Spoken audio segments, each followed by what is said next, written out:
తెనాలి, రెంటపాళ్ళ, వదిలి, రాప్తాడు ఎక్కడికి వెళ్ళినా జనం తండోపతండాలుగా వస్తున్నారని ఏమైనా సరే నెల్లూరులో మాత్రం ఎవరు రాకుండా చేయాలి. ఐపీఎస్ ఆఫీసర్లకి ఆయన సర్వశ్రేష్ఠ త్రిపాఠి అంట, ఐజీ గారు అక్కడే కూర్చున్నాడు. ఏం పోయే కాలం వచ్చిందని నాకు అర్థం కాలేదు. నెల్లూరు వెళ్ళి కూర్చుని జగన్మోహన్ రెడ్డి గారు వస్తున్న సందర్భంలో ఎవరు రావడానికి వీల్లేదు. మీ దుంపలు లేక రోడ్ల కన్నకలు దిగారండి. ఎక్కడ విన్నారా మీరు ఇప్పుడన్నా? ఈ ప్రపంచంలో, ఈ దేశంలో, ఈ రాష్ట్రంలో ఎక్కడైనా సరే ఒక ప్రధాన ప్రతిపక్ష నాయకుడు, అది కూడా ఇవ్వలేదుగా మీరు. ఇప్పుడు ఇస్తున్నారు స్టేటస్. మేము అడిగాం, మేము 11 గెలిచామండి, ఎవరు లేరు, మాకు ప్రధాన ప్రతిపక్ష హోదా ఇవ్వండి అంటే మీకు ప్రధాన ప్రతిపక్ష హోదా ఇవ్వమన్నారు. మరి నిన్నేం చేశారే?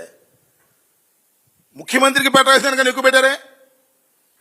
యోగా డేకి ప్రధానమంత్రి గారు వచ్చాడు, అప్పుడు కూడా 2000 మందిని పెట్టలేదంటే కానిస్టేబుల్స్ ని, ఆఫీసర్లని.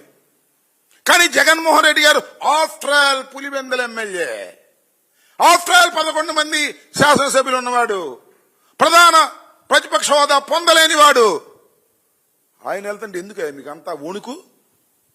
ఎందుకు 2000 మందిని పెట్టారు? ఎందుకు కందకాలు తవ్వారు? ఎందుకు బారికేట్లు పెట్టారు? టీవీలో చూపించారుగా, లాఠీ చార్జీలు చేశారు. ఇన్ని చేసినా ఏమండి పోలీసు వారు అడుగుతా ఉన్నా, ఆపారా? ఆపగలరా?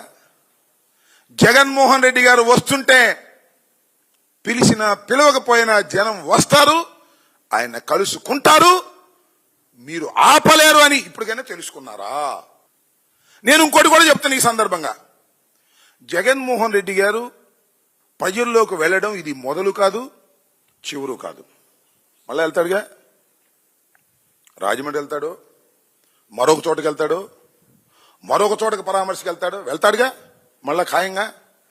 నేను చెప్తున్నా డీజీపీ హరీష్ కుమార్ గుప్తా గారికి, నేను చెప్తున్నా ఐజీ సర్వశ్రేష్ఠ త్రిపాఠి గారికి, నేను చెప్తున్నా చంద్రబాబు నాయుడు గారికి, నేను చెప్తున్నా చిట్టినాయుడు లోకేష్కి, ఏమండి ఈసారి ఏదైనా ఊరు వెళ్ళినప్పుడు ఆ ఊరు చుట్టూరా కందకుందామండి, ఆ ఊర్లో ఉన్న వాళ్ళందరినీ కూడా బయటికి రావద్దని తాళాలు వేసేయండి. జగన్మోహన్ రెడ్డి గారు హెలికాప్టర్లో దిగుతాడు, 1000 మంది రాకపోతే నన్నప్పుడు అడగండి. మీరు ఎన్ని చేసినా జగన్మోహన్ రెడ్డి గారు ఎక్కడికి వెళితే అక్కడికి తండోపతండాలుగా జనం వస్తారు.